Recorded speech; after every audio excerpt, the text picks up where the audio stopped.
Opening that glorious attribute of divine wisdom is a second chamber of security to the saints in difficult times. The next chamber of divine protection, into which I shall lead you, is the infinite wisdom of God. I call it the next because I so find it placed in Scripture. Job 36 verse 5, He is mighty in power and wisdom. Daniel 2:20, wisdom and might are His.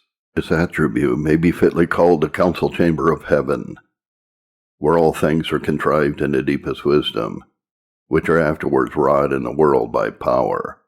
Ephesians 1 verse 11, He works all things after the counsel of His own will. Counsel in the creature implies weakness and defect.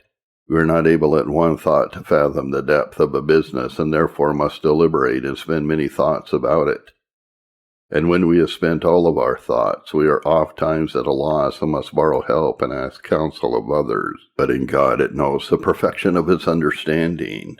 For as those acts of the creature, which are the results of deliberation and counsel, are the height and top of all rational contrivement, so in its accommodation to God, it notes the excellent results of His infinite and most perfect understanding.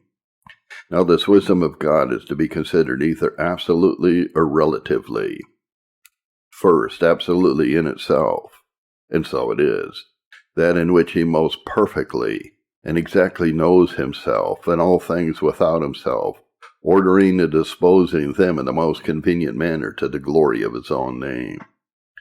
Wisdom comprehends two things: knowledge of the nature of things, which in the creature is called science; knowledge how to govern, order, and dispose them, which in the creature is called prudence.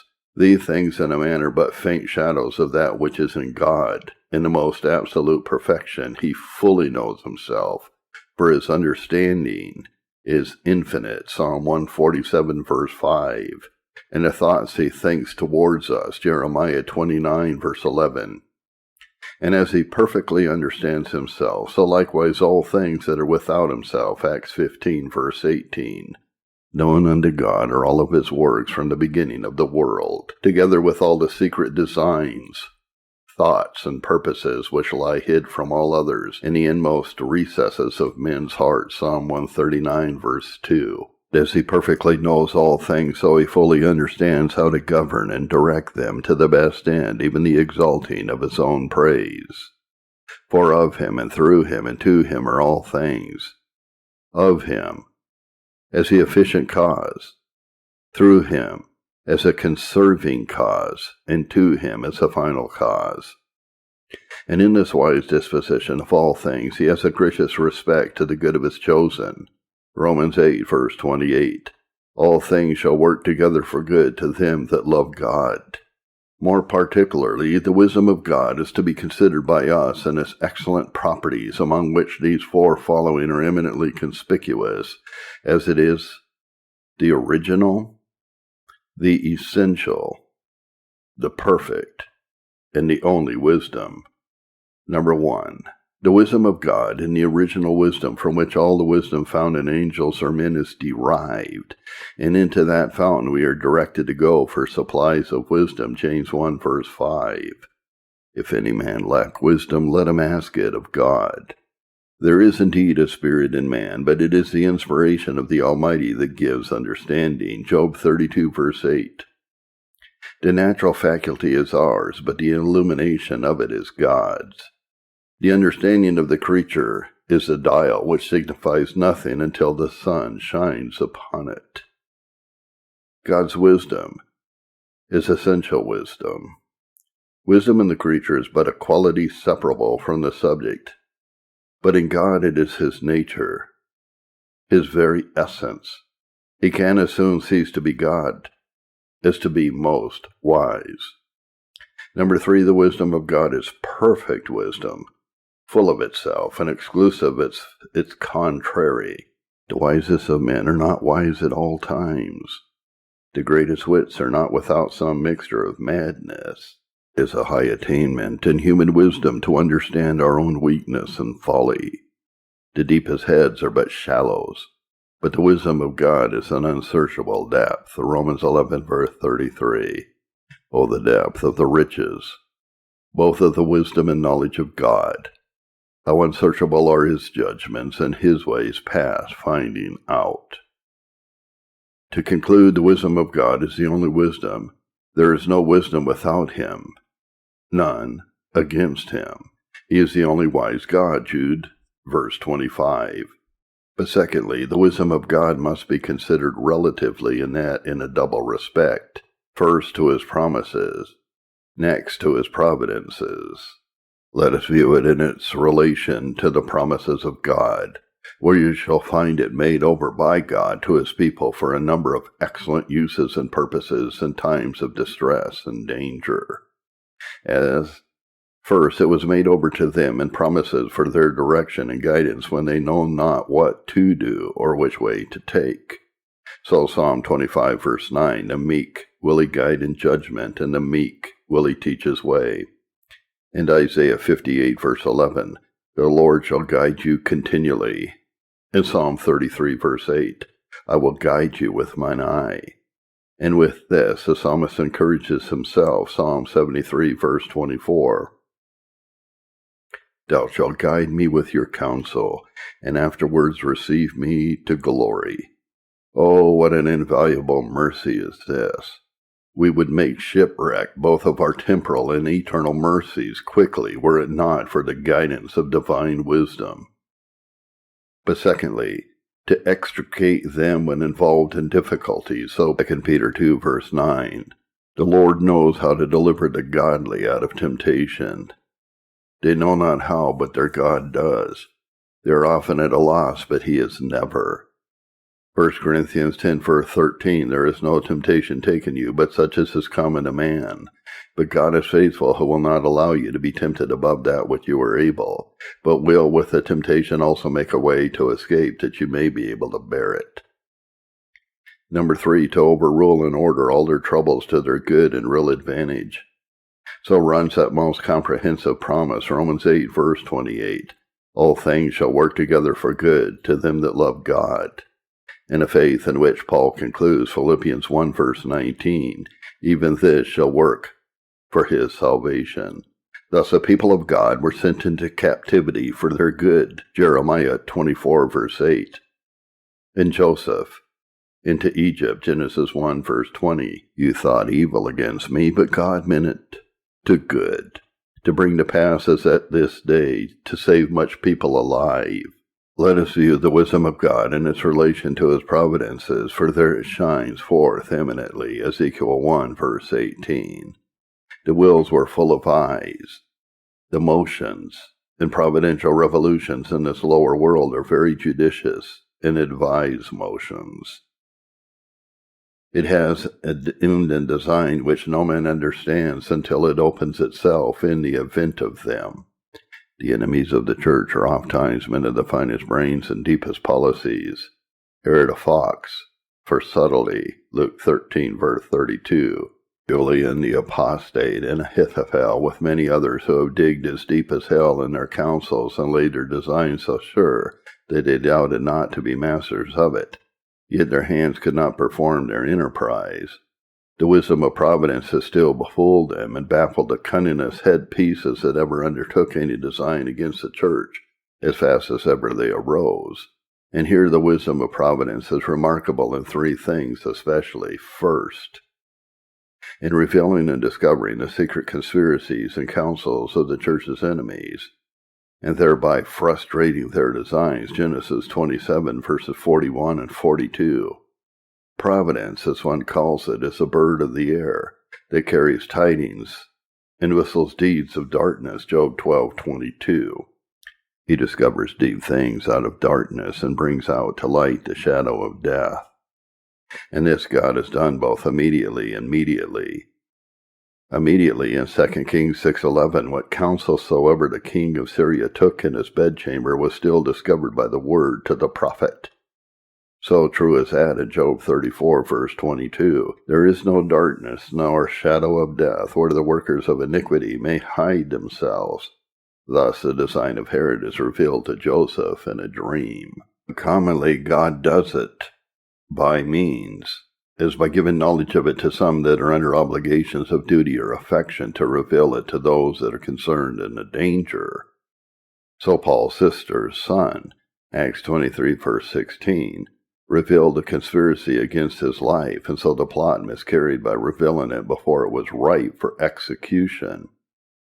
Number 2, by the failure of some circumstance, the whole is brought to light. There be many fine threads upon which the designs of politicians hang. If one break, the whole design is unraveled.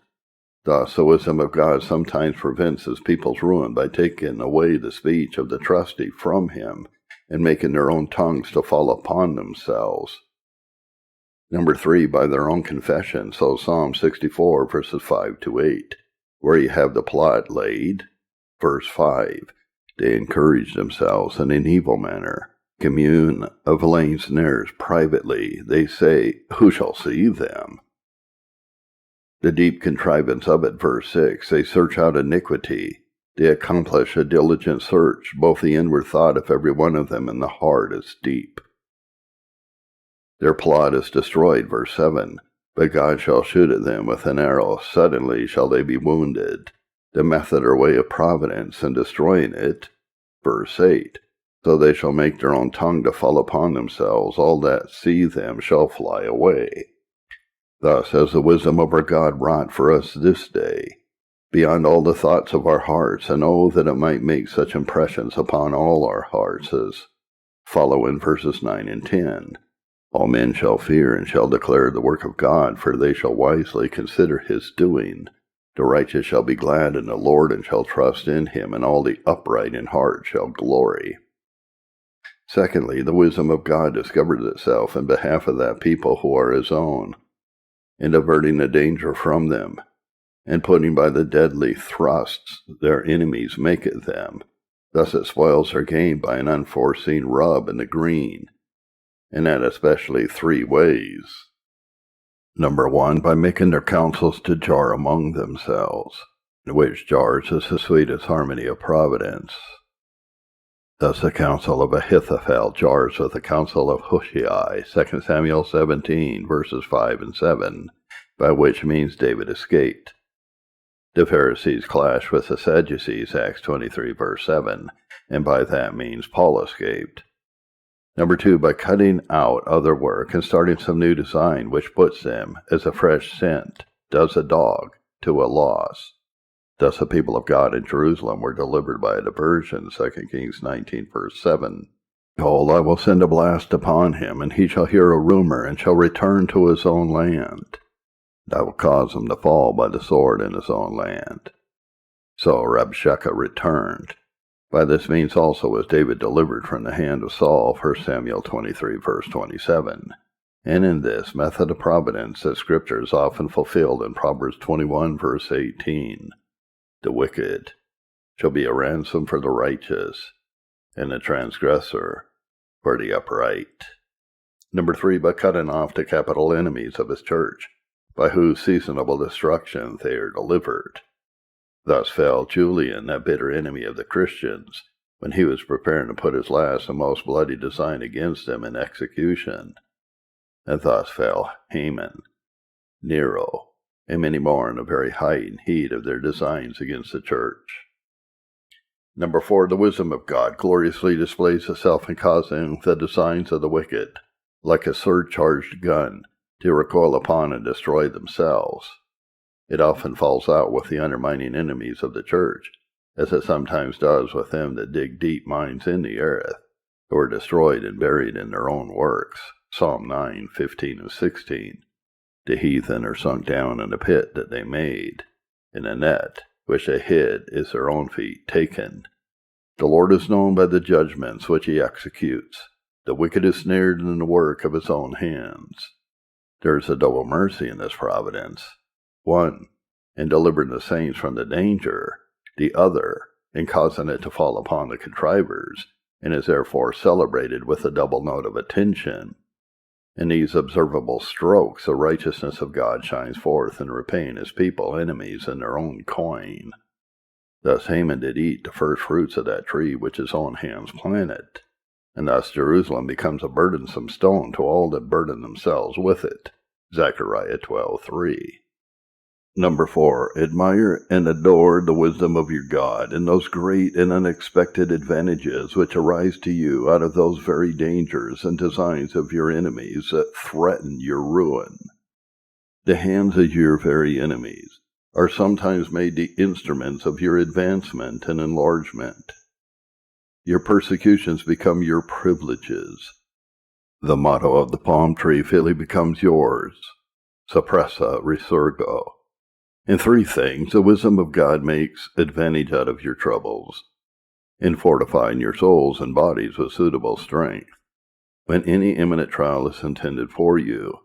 So it was with the apostles in 2 Corinthians 1, verse 5. As the sufferings of Christ abound in us, so our consolation by Christ but lays in suitably to what men lay on mercilessly. Christ would not draw the poor timorous disciples out of Jerusalem to hard encounters until first he had endued them with power from on high, Luke 24, verse 49. The wisdom of your God can and often does make your very troubles and sufferings, instead of so many ordinances, to strengthen your faith and fortify your patience. So the heads of Leviathan become meat to his people inhabiting the wilderness, Psalm 74, verse 14. And so the plots of Balak and Baalim were designed by God to be as a standing instructing ordinance for the encouragement of his people's faith in future difficulties, Micah 6, verse 5. O my people, remember now what Balak king of Moab consulted, and what Balaam the son of Beor answered him from Shittim unto Gilgal, that you may know the righteousness of the Lord. You cannot but remember how those your enemies courted me with multitudes of offerings to deliver you up into their hands, and how faithfully I stood by you in all those dangers. That plot discovered at once the policy of your enemies and the righteousness of your God. His wisdom is also discovered to your advantage in permitting your dangers to grow to an extremity on purpose to magnify his goodness and increase your comfort in your deliverance from it. Psalm 126, verse 1. When the Lord turned our captivity, we were as them that dreamed. Proportionable to the greatness of your dangers will your joys be. Section 3. Well then, if the wisdom of God shines forth so gloriously in the times of his people's trouble, be persuaded by faith to enter into this chamber also. It is a chamber where a believing soul may enjoy the sweetest rest and quietness in the most hurrying and distracting times. Shut the door behind you and improve this attribute to your best advantage. Enter this chamber by faith. Believe firmly that the management of all the affairs of this world, whether public or personal, is in the hands of your all-wise God. More particularly, exercise your faith about the wisdom of God in these things. Believe that the wisdom of God can contrive and order the way of your escape and deliverance, when all doors of hope are shut up to sense and reason. We know not what to do, said good Jehoshaphat, but our eyes are to you, Lord. Though I am at a loss, and see no way of escape, you are never at a loss. The Lord, saith Peter, knows how to deliver the godly out of temptation. Divine wisdom has infinite methods and ways of deliverance unknown to man, till they are open in the event. Believe that the wisdom of God can turn your greatest troubles and fears into the choicest blessings and mercies to you. I know, saith Paul, that this shall turn to my salvation, Philippians 1, verse 19, meaning his bonds and sufferings for Christ. Divine wisdom can give you honey out of the carcass of the lion, cause you to part with those afflictions, admiring and blessing God for them, which you met with fear and trembling, as suspecting your destruction was imported in them. Number 3, in consideration of both these, resign up yourselves to the wisdom of God, and don't lean to your own understandings. Commit your way unto the Lord, and your thoughts shall be established. When Melanchthon was oppressed with cares and doubts about the distracting affairs of the church in his time, Luther thus chides him out of his despondency. Do not thou presume to be the governor of the world, but leave the reins of government in the hands of him that made it, and best knows how to rule it. Let God alone choose your lot and portion, to order your condition and manage all your affairs. And let your soul take its rest in this quiet chamber of divine wisdom. But then secondly, be sure to shut your door behind you, and beware lest unbelief, anxieties, fears, and doubts creep in after you to disturb your rest and shake your faith in this point. You are apt in two cases to be stumbled in this manner. First, when subtle and cunning enemies are engaged against us. This is David's case, 2 Samuel 15, verse 31. One told David, saying, Ahithophel is among the conspirators with Absalom. And David said, O Lord, I pray you, turn the counsel of Ahithophel into foolishness. When he heard Ahithophel was with the conspirators, it greatly puzzled him. Though a whole conclave of politicians be against us, yet if God is with us, let us not fear. Number 2, when our own reason intrudes too far and offers its dictates too boldly in the case, we're apt to say in the arrogancy of our own reason, we cannot be delivered, but oh, that we would learn to resign it up to the wisdom of God. The Lord knows how to deliver the godly. When the question was asked to prophet Ezekiel 37, verse 3, Can these dry bones live? He answers, Lord, you know. That is excellent counsel. Proverbs 3, verse 5. Trust in the Lord with all your heart and lean not to your own understanding. Number 3, improve the wisdom of God for yourselves in all difficult and distressful cases.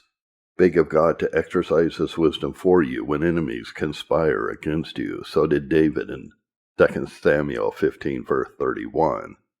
Lord, turn the counsel of Ahithophel into foolishness. Oh, it is the noblest and surest way to vanquish an enemy. It was but asked for, and it was done. Comfort yourselves with this whenever you are at a loss in your own thoughts, and know not what to do. Then commit all to divine conduct. Let God steer for you in a storm. He loves to be trusted. Psalm 37, verse 5. Commit your way to the Lord. Trust also in him, and he shall bring it to pass. Number 3, encourage yourselves from this when the church is in the greatest danger and most sorely shaken. Oh, that is a blessed promise, Zechariah 3, verse 9. Upon one stone shall be 7 eyes, meaning Christ and the church built on him as the chief cornerstone. The 7 eyes are the 7 eyes of Providence, which are never asleep.